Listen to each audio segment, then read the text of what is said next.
Olá, tudo bem? Então vamos lá, nossa segunda aula sobre o curso Brasil Oficial. Hoje eu estou num cenário diferente, um pouco diferente, né? Estou na sala, não estou no estúdio. E também estou em trajes menos formais, menos oficiais. A gente vai continuar trabalhando o curso como nós desenvolvemos na primeira aula, que são as notas oficiais, a imprensa.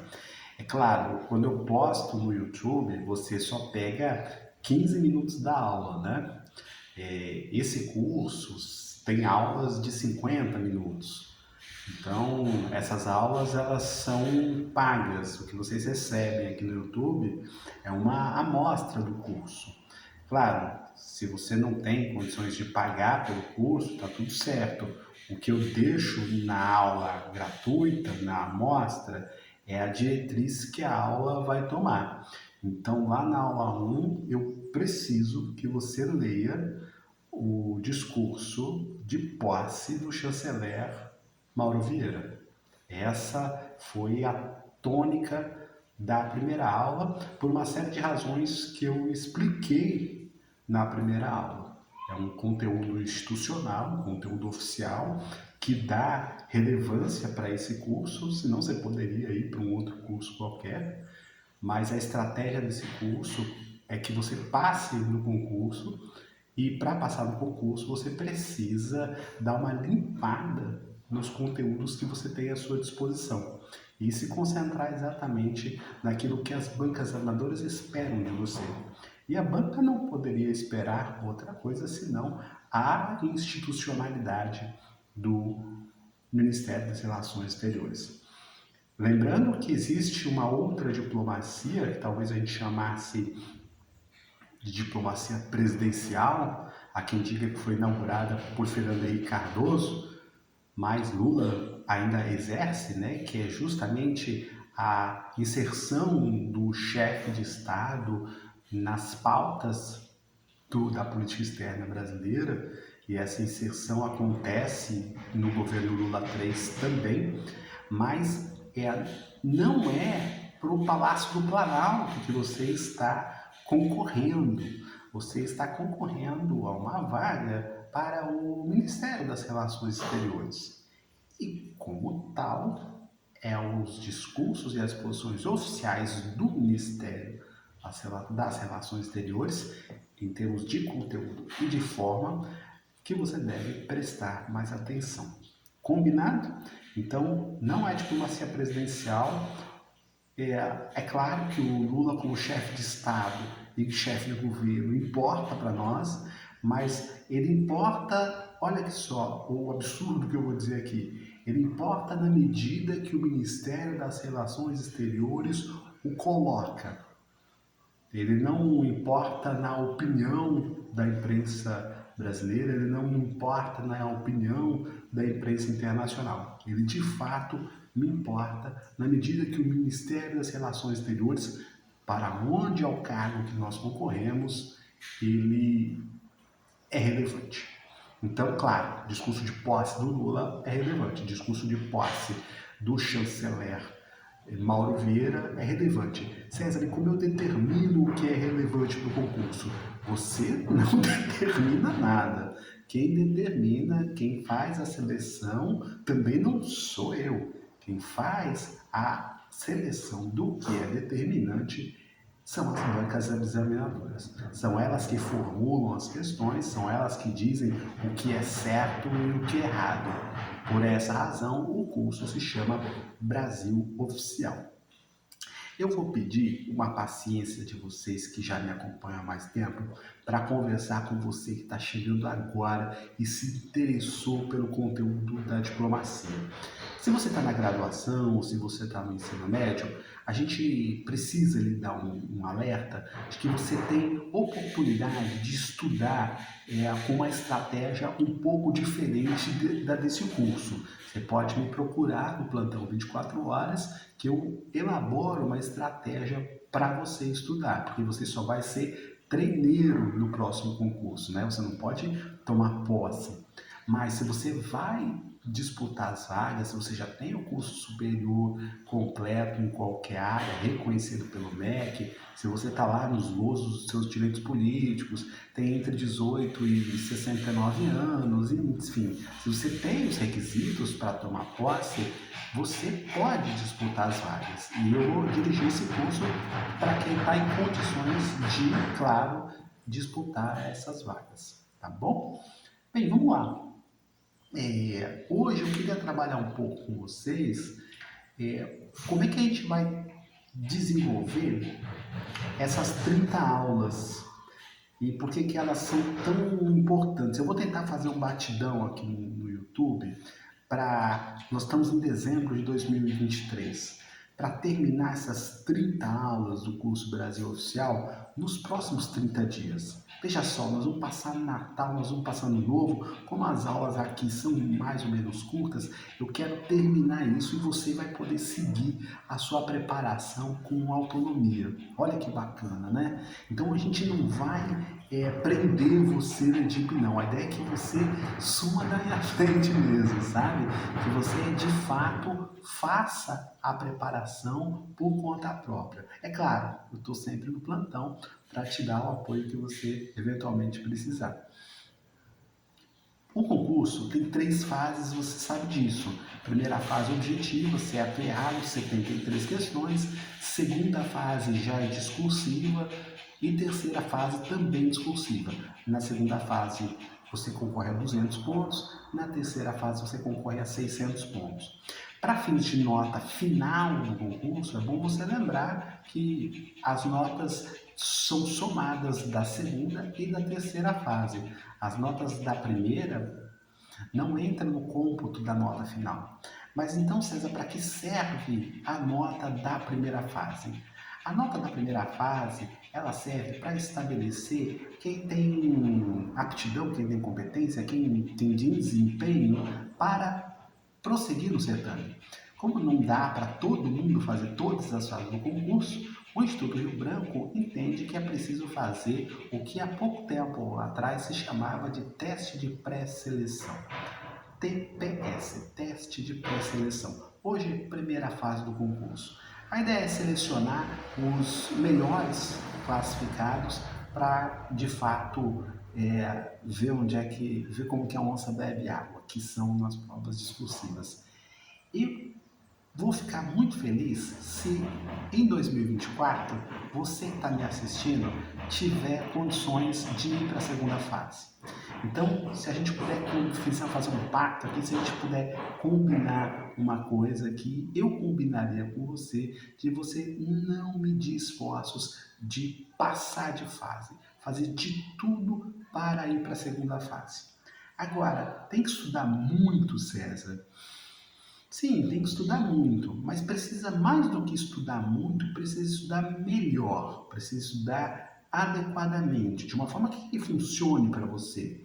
Não existe uma receita de bolo para passar de fase, mas existem estratégias que se adaptam melhor e estratégias que não se adaptam tão bem assim. Na primeira aula, eu comentei com vocês que a primeira fase do concurso tem 73 questões, né? Historicamente, quem vai para a segunda fase faz em torno ali para arredondar, já vou pedindo para os preciosistas esquecerem um pouco da matemática, para arredondar, 50 pontos você vai para a segunda fase, 50 pontos desses 73. É claro, né? Você precisa desenvolver uma estratégia de estudo depois que esse curso acabar, que te dê uma margem de segurança, que você estude para fazer não 50 pontos, você estude para fazer 55 pontos, né? Porque aí se não der 55, alguma coisa der errada, você fez 54. Se você fez uma estratégia que não deu 54, deu muito ruim, você fez 53, deu muita merda, deu muita caca, 52, entende? E aí você trabalha com a margem de segurança de apenas estar habilitado para seguir no certame, entende? Então, se alguém disser para vocês que vocês têm que estudar para acertar 73 questões, olha, Eu até respeito, claro, né? Porque eu também pensei muito tempo na minha vida, eu pensei que eu tinha que fazer os 73 questões, até que caiu a ficha, né? Vai passando o tempo, não sei se você sabe, eu estudo para esse concurso há muito tempo, e vai caindo a ficha com a experiência de que você não tem que fazer 73 questões, porque o nível de esforço, de energia que você tem que colocar para cobrir as possibilidades de 73 pontos, te toma tempo de você estudar para a segunda fase, te toma tempo de você estudar para a terceira fase. Então você tem que fazer os pontos necessários para você ir para a segunda. E aí, paralelamente, você já faz o treinamento de segunda fase. Porque o treinamento de segunda fase não dá para ser feito depois que sai o resultado da primeira, né? Depois que sai o resultado da primeira, você tem coisa de 30 dias, 45 dias no máximo ali para você ir para a segunda fase. Não dá tempo. Então você precisa se preparar para a segunda fase até a abertura do edital do concurso, para que você tenha aquela bagagem sólida. Segunda fase, você sabe, língua portuguesa e língua inglesa, modalidades discursivas. Então a gente estabelece uma estratégia para passar de fase, 55 pontos, e estabelece uma segunda estratégia para eventualmente fazer uma boa prova de segunda fase. Agora, cereja do bolo.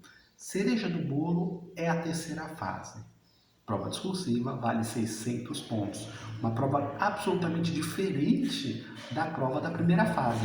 Eu diria quase que são bancas examinadoras diferentes, porque exigem coisas diferentes. Olha só, enquanto na primeira fase você precisa estudar os conteúdos do edital, porque são dali que saem as provas, a prova da terceira fase ela tem um perfil mais temático. E essa característica temática, é inviável você estudar todos os temas do que estão no edital em condições de, claro, né, fazer uma boa pontuação. Você pode ser um generalista, você pode estudar todos os temas, sim, mas você vai fazer respostas rasas, né? E a prova da terceira fase não tem espaço para você ser raso. O que também não quer dizer que você precisa ser prolixo, que você precisa ser complexo. Você precisa realmente apresentar informações assertivas para o examinador. Agora, para você ter essas informações assertivas, você precisa montar o seu caderno, o seu material de estudo, conforme a abordagem daquele que vai corrigir a sua prova. E quem que vai corrigir a sua prova? O professor do cursinho? Não. O César vai corrigir a sua prova? Também não. Quem vai corrigir sua prova são os membros da banca examinadora. Se você não souber quem são os membros da banca examinadora, fica difícil até de você desenvolver respostas que agradam a esses professores, entende? E aí aqui a gente tem o costume de pesquisar, como vocês sabem, todos os membros das bancas examinadoras, porque isso nos dá certa tranquilidade de poder fazer um trabalho de terceira fase direcionado à soma de pontos. Então, sim, são três caminhos: um caminho para a primeira fase, um caminho para a segunda fase e um caminho para a terceira fase. O curso Brasil Oficial, ele tem nessas 30 primeiras semanas, nesses 30 primeiras semanas não, né? Nesses 30 primeiros dias, eu vou tentar fazer ele batidão, todo dia gravar um vídeo para vocês. Ele tem como perspectiva vocês passarem no caminho 1, que é o caminho da primeira fase. O caminho 1, se você olhar lá no nosso grupo do WhatsApp, ele tem duas estratégias possíveis. 55 pontos você consegue somar a partir do momento que você junta a quantidade de questões de algumas matérias, de modo que não precisa estudar todas as matérias para alcançar os 55 pontos. Pode ser que você queira estudar todas as matérias e está tudo certo também. Só estou apontando um caminho, uma possibilidade. Eu acho que não precisa e vou demonstrar isso no curso. Mas, claro, a avaliação e a responsabilidade é sua. Eu acho que você precisa estudar 5, 6 matérias no máximo, das 8, para a primeira fase. Feito isso, você vai estudar para fazer os 56 pontos, os 55 pontos. Uma outra possibilidade é você, em vez de fazer o recorte pela quantidade de questões que cada matéria oferece, minha sugestão iria no sentido de você fazer uma avaliação acerca das questões fáceis e das questões médias. e abrir mão das questões difíceis. E eu não estou falando isso no dia da prova, não. No dia da prova você tem que estar pronto, você tem que estar pronta. Estou falando isso durante o estudo. Você vai estudar as questões simples, as questões fáceis do conteúdo do edital. E isso vai lhe dar uma certa dinâmica, uma certa velocidade para você responder. Dá para cobrir o edital? Dá para cobrir o edital se você se ativer a questões simples e a questões médias. As questões difíceis, ou como alguns preferem chamar de cota da banca, ou detalhe, pelo em ovo, elas existem naturalmente, mas elas não desequilibram a prova. O que faz os 55 pontos e rigor são as questões simples e médias. Tá bom? Muito bem.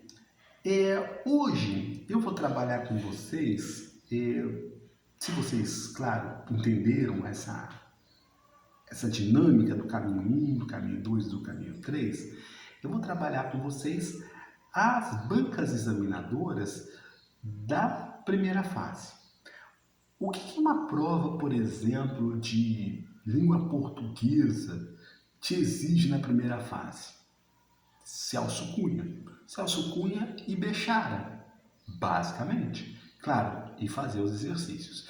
Cai um pouco de estilo, cai um pouco de literatura, talvez até de poesia, mas basicamente é o Celso Cunha. Claro, não é todo o Celso Cunha, não é todo o Celso Cunha. Então, às vezes a gente cai num chavão de ouvir as pessoas dizendo mas então tem que ler a gramática inteira? Não, não tem que ler a gramática inteira. Os primeiros capítulos, por exemplo, de fonética, não tem necessidade de ler. Você sabe, mas e se cair uma questão de fonética? Bem, eu não leria 100 páginas de fonética para acertar uma questão de língua portuguesa. Então não sejam ingênuos, não precisa ler sobre fonética. César, então posso escolher as partes que eu vou ler? Bem, com que critério você escolheria? Modestamente, eu ia sugerir que você usasse os meus cadernos, porque os meus cadernos já selecionam as partes do Celso Cunha que você precisa ler. E aí você leia uma vez, leia 2 vezes, leia 3 vezes, leia 4 vezes, leia 10 vezes. Para você ler 10 vezes, você precisa colocar num material, numa lógica de revisão espaçada. Então eu sempre recomendo para os meus alunos que peguem os meus cadernos e coloquem no Anki, sim, no Anki, para fazer a revisão espaçada. Você pode também usar o Chat GPT para te ajudar, olha só, não é para ficar fazendo perguntinha para o Chat GPT, viu? Se alguém disser para vocês fazer perguntinha, não é disso que se trata, não é dos prompts que se trata. Ele não vai tirar dúvida para você no CACD. O que o Chat GPT faz hoje, na versão paga, não nessa versão pobre entre aspas, né? Porque o Chat GPT já avançou bastante, mas na versão paga, o Chat GPT te ajuda a pensar. Então, os prompts não é para você tirar dúvidas sobre o conteúdo, isso é o trabalho seu, você tem que estudar. Agora, o Chat GPT te ajuda a pensar.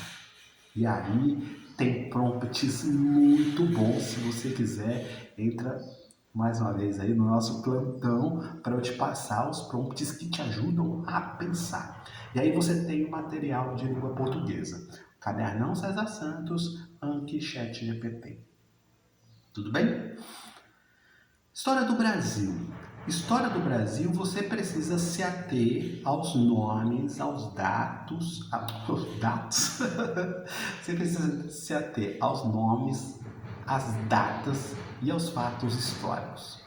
Nomes, datas e fatos históricos, jogar no Anki sim, e a partir do momento que você joga no Anki, utiliza os prompts do Chat GPT para te fazer a pensar como pensaria a banca examinadora. O Chat GPT pode me ajudar a pensar como pensaria a banca examinadora?